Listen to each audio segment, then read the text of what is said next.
Hello. तो आज हम डिस्कस करेंगे नॉर्मल रिएक्शन के डायरेक्शन के बारे में।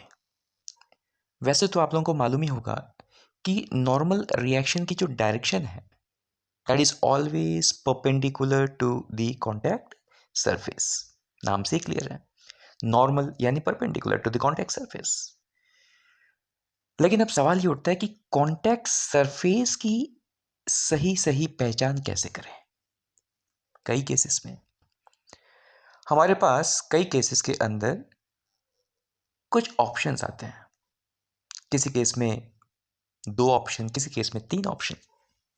हम इस सोच में पड़ जाते हैं कि इनमें से कॉन्टैक्ट सरफेस कौन-सा होगा? सही कॉन्टैक्ट सरफेस कौन-सा होगा? तो इन्हीं सारी चीज़ों को लेकर के आज हम डिस्कस करेंगे, राइट? तो चलिए बात करते हैं आइडेंटिफिकेशन ऑफ कॉन्टैक्ट सरफेसेस की। सपोज हमारे पास एक ब्लॉक है, ऑलराइट। अब इस ब्लॉक पे यदि हम देखें तो नॉर्मल रिएक्शन तो वर्टिकली अपवर्ड लगेगा, सबसे आसान केस। तो नॉर्मल रिएक्शन इस तरीके से बिल्कुल वर्टिकली अपवर्ड लगेगा, ऑलराइट। अब बात यह आ गई कि यदि हमारे पास एक स्टिक है जिसको कि हमने फ्लोर और वॉल के बीच में कुछ इस तरीके से रखा हुआ है। ये जो ग्रीन कलर में है दिस इज आवर स्टिक। एक छड़ी नुमा चीज हमने रखी हुई, वॉल का सपोर्ट लेकर हमने उसको रखा हुआ है। अब सवाल ये उठता है कि इस छड़ी पे नॉर्मल रिएक्शन कौन से डायरेक्शन में लगा है। यदि हम ग्राउंड सरफेस पर देखें तो जो नॉर्मल रिएक्शन है वो कॉन्टैक्ट सरफेस के परपेंडिकुलर तो लगेगा, लेकिन कॉन्टैक्ट सरफेस कौन सा होगा? क्या वो हॉरिजॉन्टल होगा या इंक्लाइंड होगा? तो देखिए ऐसा है कि इस केस के अंदर जो छड़ी है, जो स्टिक है, वो ग्राउंड पे जस्ट एक पॉइंट पर टिका हुआ है। इस पॉइंट पर टिका हुआ है। तो कॉन्टैक्ट सरफेस की अगर हम बात करें तो ground will be the contact surface. लेकिन आप में से कईयों को ये कंफ्यूजन आती होगी कि ग्राउंड ही क्यों, ये स्टिक भी तो एक कॉन्टैक्ट सरफेस हो सकता है। हो सकता है कि कॉन्टैक्ट सरफेस इंक्लाइंड हो। तो इसको कैसे चूज करें, उसका कोई तरीका है क्या?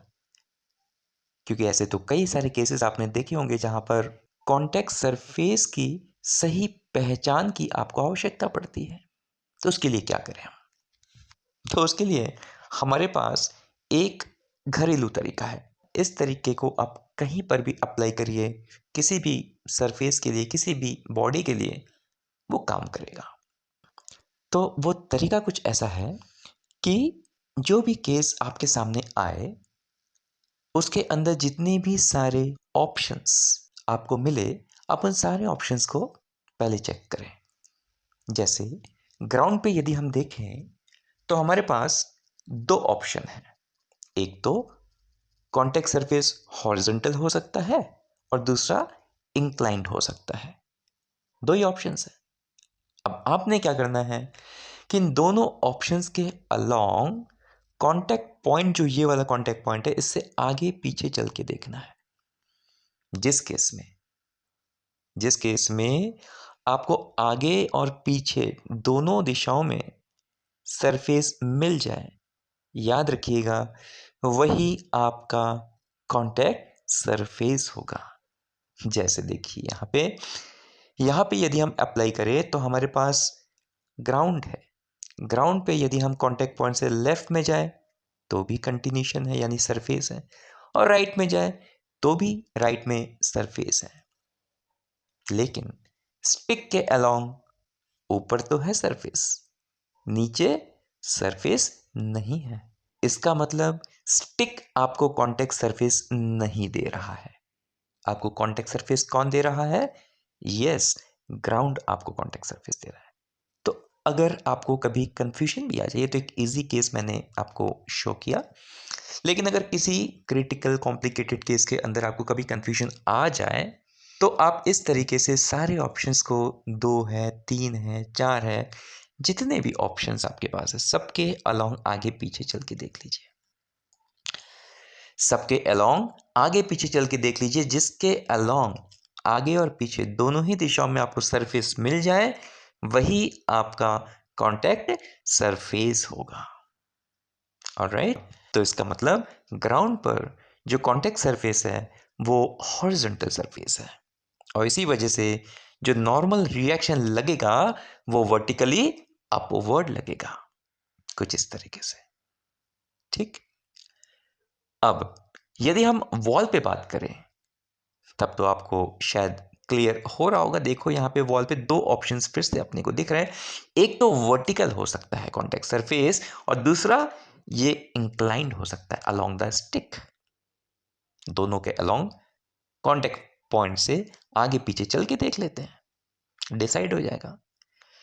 तो अगर हम स्टिक के अलोंग आगे पीछे चले तो नीचे तो स्टिक है, ऊपर नहीं है, जबकि वर्टिकल सरफेस के अलोंग यदि हम चले, वॉल के अलोंग यदि हम चले तो कॉन्टैक्ट पॉइंट से ऊपर भी सरफेस है, नीचे भी सरफेस है, यानी कि यही हमारा कॉन्टैक्ट सरफेस है।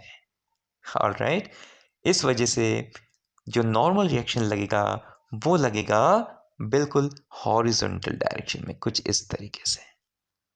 ठीक, चलो अब इसी चीज को यदि हम आगे अगले केस में अप्लाई करें जहां पर हम इस स्टिक को वॉल के सहारे नहीं, कुछ इस तरीके से हमारे पास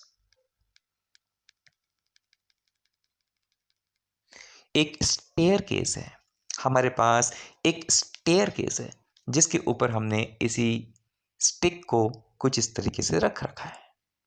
तो अब सवाल ये उठता है कि ये जो 2 कांटेक्ट पॉइंट्स हैं, इन 2 कांटेक्ट पॉइंट्स पे नॉर्मल रिएक्शन किधर लगाएं?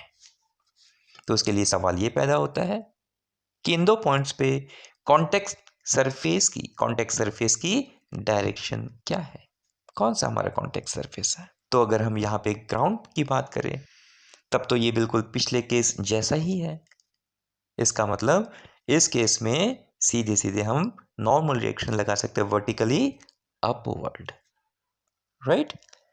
अब यदि हम इस वाले पॉइंट की बात करें, इस वाले पॉइंट पे ध्यान से देखें, हमारे पास एक नहीं, 2 नहीं, 3 ऑप्शंस हैं कॉन्टेक्ट सरफेस के लिए।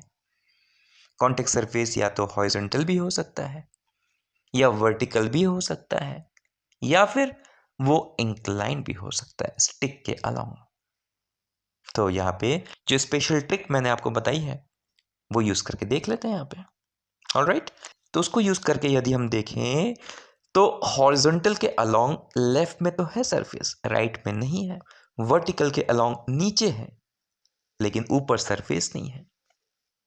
और यदि हम इंक्लाइन प्लेन यानी स्टिक के अलोंग देखें तो ऊपर भी हमारे पास सरफेस है, नीचे भी सरफेस है, यानी कि इस केस में जो कॉन्टेक्ट सरफेस है ना तो वो हॉरिजॉन्टल है ना वर्टिकल है, वो कैसा है? Yes, inclined. कैसा है? इंक्लाइंड। आप अगर दूसरे तरीके से समझना चाहें तो ऐसे समझ सकते हैं कि ये जो स्टेयरकेस, ये जो सीढ़ी है, इसने सिर्फ एक पॉइंट दे रखा है, कॉन्टेक्ट पॉइंट, इसने कोई सरफेस नहीं दे रखा है। ठीक, तो कॉन्टेक्ट सरफेस किसने दिया हुआ है? इस स्टिक ने। और कभी भी आपको कंफ्यूजन आए तो जो तरीका, जो ट्रिक मैंने आपको बताया है वो आप बेधड़क यूज करिए, दुनिया में किसी भी केस में आप अप्लाई करिए, आपको बिल्कुल करेक्ट आंसर मिल जाएगा। ठीक है, तो इस केस में जो नॉर्मल रिएक्शन लगेगा वो किधर लगेगा? Yes, perpendicular to this contact surface, perpendicular to this stick, यानी कि इस डायरेक्शन में। ठीक, चलो